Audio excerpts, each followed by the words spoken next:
தயவுசெய்து இந்த காணொளியை கண்டு கேட்டு லைக் பண்ணுங்கள், ஷேர் பண்ணுங்கள், மறக்காமல் சப்ஸ்கிரைப் பண்ணுங்கள். தேங்க்யூ.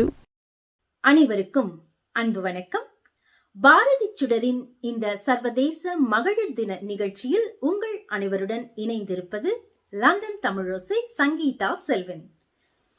தேடிச் சோறு நிதம் தின்று பல சின்னஞ்சிறுகதைகள் பேசி மனம் வாடி துன்பம் மிக உழன்று பிறர் வாட பல செயல்கள் செய்து நரை கூடி கிழப் பருவமெய்தி கொடுங்கூற்றுக் கிரையெனப் பின் மாயும் பல வேடிக்கை மனிதரைப் போலே நான் வீழ்வேன் என்று நினைத்தாயோ என வீறு கொண்டு பாடிய பாரதியின் கவிதை வரிகளைப் போல மற்றவருக்கு சிறிதும் பயனில்லாமல் வெற்று வாழ்க்கையை வாழாமல் சரித்திரம் படைத்து சாதனை புரிந்த பல பெண்கள் நம் வரலாற்றில் மறக்கப்பட்டிருக்கிறார்கள், ஏன் மறைக்கப்பட்டிருக்கிறார்கள் என்று கூட சொல்லலாம். அந்த வீர பெண்மணிகளின் வரலாற்றை தேடி எடுத்து போற்றுதலும் வணங்குதலும் மட்டுமல்லாது அடுத்த தலைமுறையினர்களுக்கு எடுத்துச் செல்வதும் பாரதிச்சுடரின் கடமையும் பெருமையும். Namaskarams. A warm and hearty welcome to each and every one of you to Bharathichudar channel on the occasion of Women's Day. Please join us in watching this video which celebrates the glory of Indian women who were brave, courageous, valiant, trendsetters, who took a lot of heartaches to reach the place wherever they are today. This is our humble and sincere effort in giving a fitting tribute to all these women who have touched our hearts, who have sparked our energies, who have brought in a change to each and every Indian in this soil. So I hope you all like this humble effort of ours. Namaskaram.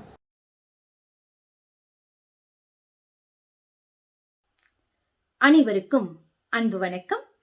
பாரதிச்சுடரின் இந்த சர்வதேச மகளிர் தின நிகழ்ச்சியில் உங்கள் அனைவருடன் இணைந்திருப்பது London Tamilosai Sangeetha Selvan.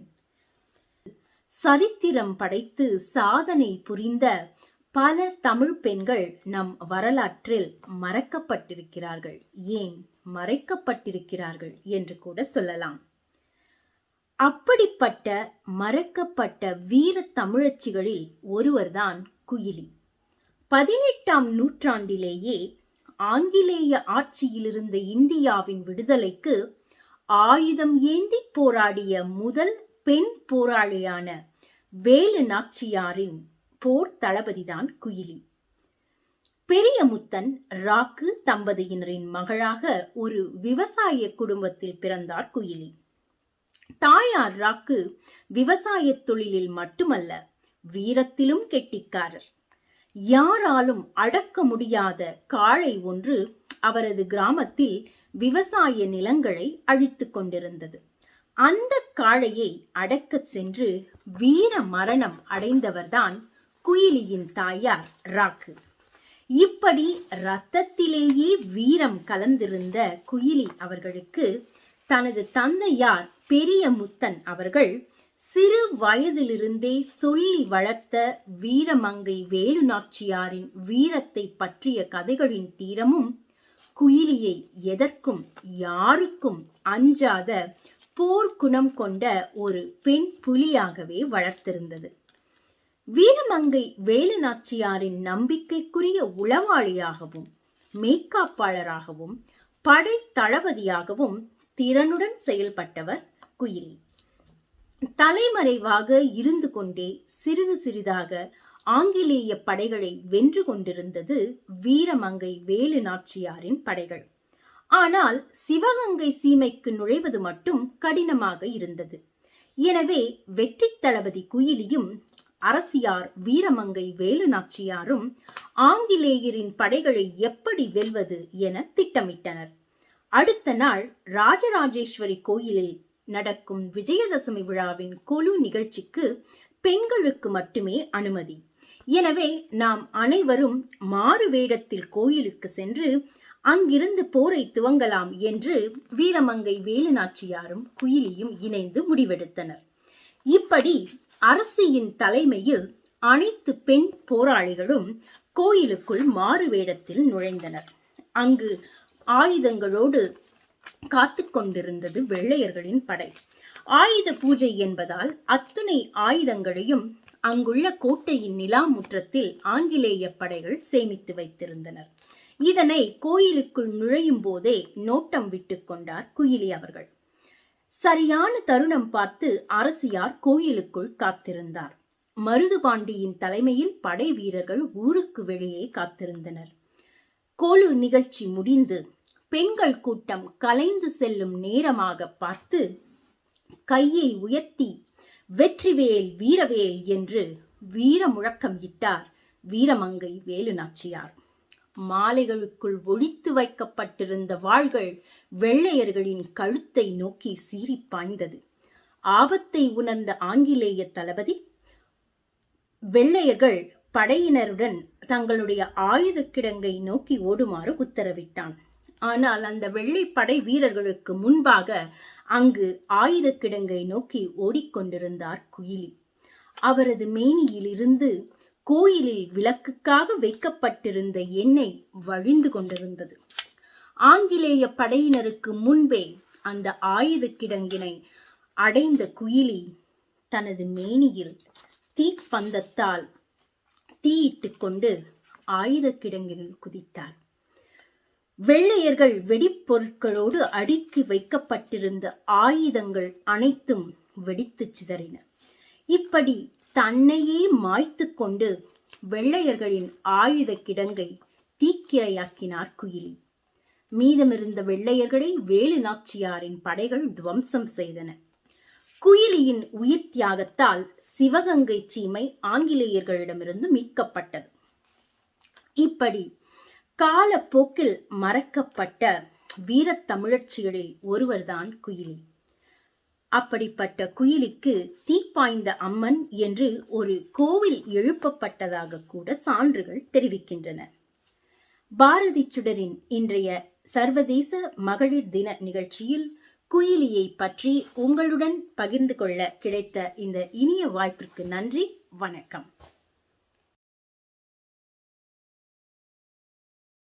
My name is Anushree Govindarajan, and I'm going to talk about Kalpana Chawla, an American astronaut. Kalpana Chawla was an American astronaut, engineer, and the first woman of Indian origin to go to space. She first flew on Space Shuttle Columbia in 1997 as a mission specialist and primary robotic arm operator. As a female astronaut in a male-dominated profession, she inspires me to achieve greater success. Thank you for listening. Kittur Rani Chennamma. Her story dates back to 17th century. She was born in 1778 in Belagavi district in the present Karnataka. She got a huge following in and around her province for her horse riding skills, for her sword fighting skills, archery, and more so that attitude, that brave attitude, she wore it on her like a warrior's armor in her personality all throughout the expanse of her life. At the age of 15, she was married off to the king of Kittur and she became Kittur Rani Chennamma. But very soon, in 1816, she lost her husband. And after 6 years, she got another shock and she lost her only son in the year 1824. She nominated her adopted son Shivalingappa to take over her province, and that is when British stepped in. You all know how British conspired, brought new rules to take over each and every province bit by bit. And at this time, it was at this exact time Kittur Rani Chennamma, the warrior in her, erupted like a volcano, stood like the stood like a mountain in the way of British and never allowed them to have their own way.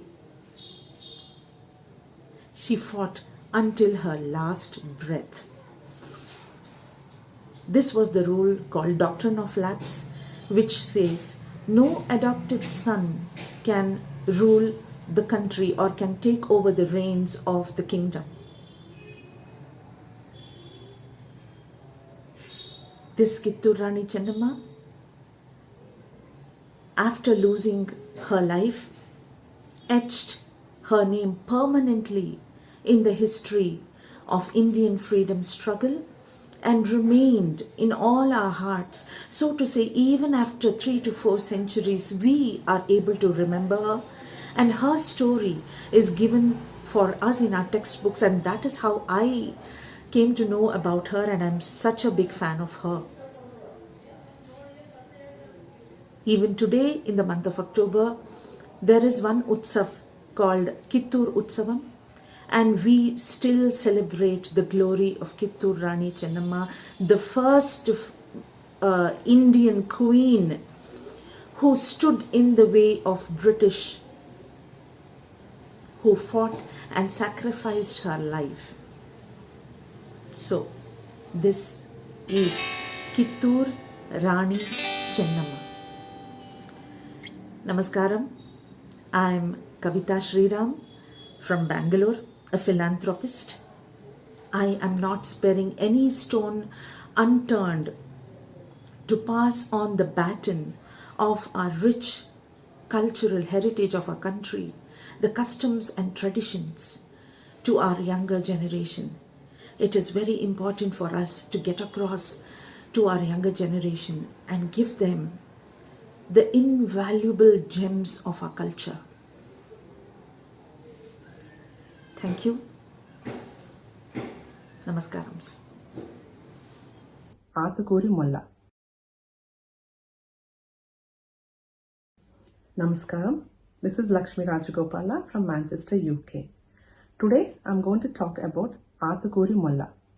Athukuri Molla was one of the first poets who defined the existing norms of that era and translated Ramayana from Sanskrit to Telugu. Back in the days where women were scarcely educated, translating Ramayana is a big feat. Popularly addressed as Molla, Mollamamba was born to a potter's family in Kadapa district. Her humility has been embedded into her writings as she paid a profound debt to all the scholars who has written Ramayana before. The opening poem of her book says, Ramayana has been written many times. Does someone stop taking food because it has been taken every day? So is the story of Rama. It can be read, written, and loved as many times as possible. She wrote the story of Rama and also refused to dedicate her Ramayana to any king, breaking the conventional practice followed by poets of that era. She was born in 1440 in Potter's family. Birth is no bar. It comes to literacy achievements. When it comes to literacy achievements, she took studies very seriously, and she wrote Ramayana in 5 days. She wrote in simple language using minimum Sanskrit words so it can be accessible to common people. She was awarded the title Kaviratna for honoring her spiritual works by the Vijayanagara Emperor Sri Krishna Devaraya. One of her famous poems is Tene soka noru tiyana guriti Todanardamella tochakunda Guda shabdamulu కూర్చిన కావ్యము మూగ చెవిటి వారి ముచ్చటగును. When you read a poem, you should be able to understand it immediately. And if you don't understand, it will be like a conversation between a deaf and a dumb. Andhra Pradesh government installed a statue of her on the tank bund in Hyderabad. She was used as a symbol of women's advancements by women's associations. On one of the recent occasions, women's rights protests began at her statue in Hyderabad in 2006. Athukuri Molla. She has been a revolutionary of her own kind of her times. Yet over the period of time, she has been very less referred to. Her steadfast initiative to script her own path in the world of literacy during times when women were not educated or indulged in education is a benchmark in history. She has inspired me to take new challenges and achieve them. A forgotten name still continues to inspire people like me, and this opportunity is a great platform to recognize some forgotten names of legendary women and remind their achievements to the younger generation. Athukuri Mulla is a legendary name that must be brought to fore so her bold and courage actions are remembered forever. Namaskaram.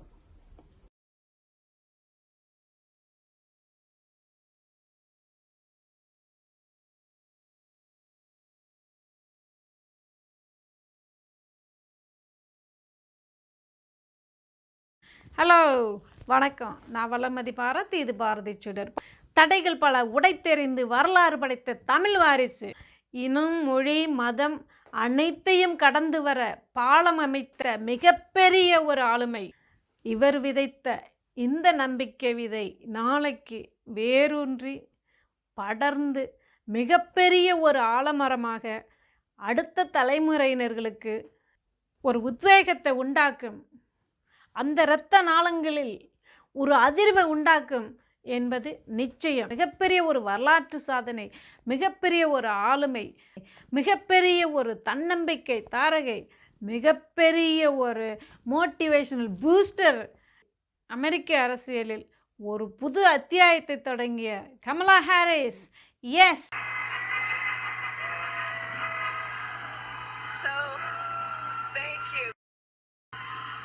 பலதரப்பட்ட மக்களை ஒருங்கிணைத்த ஒரு ஆளுமை.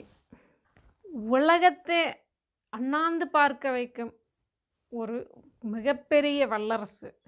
அந்த வல்லரசின் அரசியலமைப்பில் ஒரு மிகப்பெரிய வரலாற்று சாதனை, ஒன்றல்ல பல வரலாற்று சாதனைகளை படைத்திருக்காங்க. இந்த வெற்றி ஒட்டுமொத்த பெண்ணினத்திற்கும் கிடைத்த வெற்றி. இந்த வெற்றி ஒடுக்கப்பட்ட சமுதாயத்தினருக்கு கிடைத்த வெற்றி. புலம்பெயர்ந்து வாழும் அனைத்து இந்தியர்களுக்கும், புலம்பெயர்ந்து வாழும் அனைத்து மக்களுக்கும், பர்டிகுலர்லி இளைய தலைமுறையினர்களுக்கும் கிடைத்த மிகப்பெரிய வெற்றி. அவங்க ஒரு ரோல் மாடலாகவும் ஒரு மிகப்பெரிய தன்னம்பிக்கை ஊட்டக்கூடிய ஒரு செயலாகவும் இருக்க போது, ஆண்களே மிகவும் அதிகமாக டாமினேட் பண்ணும் அரசியலில், உலக அரசியலில் இப்படி ஒரு பெண்மணி இவ்வளோ பெரிய ஒரு இடத்தில் இருப்பது எல்லா பெண்களுக்கும் மிகப்பெரிய ஒரு பெருமை. மனித இனம் இவ்வளோ பெரிய பரிணாம வளர்ச்சிக்கு வந்த பிறகும் ஒரு இனம், ஒரு ஒடுக்கப்பட்ட இனம், அவங்களோட அடிப்படை உரிமைகளுக்காக அவங்களையும் சக மனிதர்களாக மதிக்க வேண்டும் என்ற கோரிக்கையுடன், அவங்களுக்கும் சம உரிமை வேண்டும் என்ற கோரிக்கையுடன் போராடுறாங்க. அப்படி ஒடுக்கப்பட்ட ஒரு சமுதாயத்திலிருந்து சொல்லாமல் நமக்கு எல்லாருக்கும் ஒரு மெசேஜை சென்ட் பண்ணுறாங்க. அது என்னென்னா, பிரிவினைவாதிகளிடம் நீங்கள் உங்களோட உரிமையை கேட்காதீங்க, அதை கொடுக்குற தகுதி அவங்களுக்கு இல்லை, நீங்களே எடுத்துக்கொள்ளுங்கள் அப்படிங்கிறாங்க. அது மட்டும் இல்லை, don't wait for opportunity, create one அப்படின்னு சொல்கிறாங்க. ஒடுக்கப்பட்ட ஒரு சமுதாயத்திலிருந்து இன்னைக்கு எல்லாரும் உலக மக்களே அண்ணாந்து பார்க்குற அந்த கோட்டைக்குள்ளே நிற்கிற அந்த பெண்மணி கொடுத்தது பிரிவினைவாதிகளுக்கு மிகப்பெரிய ஒரு சட்டையடி. For 4 years, you marched and organized for equality and justice, for our lives and for our planet. And then you voted. உலகம் இயங்குவது நாளைகள் விடியும் என்ற நம்பிக்கையில். அதே போல் ஒரு நம்பிக்கை நட்சத்திரம், நம்பிக்கை தன்னம்பிக்கை கொடுக்கக்கூடிய ஒரு தாரகை எவ்வளோ பெரிய இடத்துல நிற்கிறாங்க பாருங்க.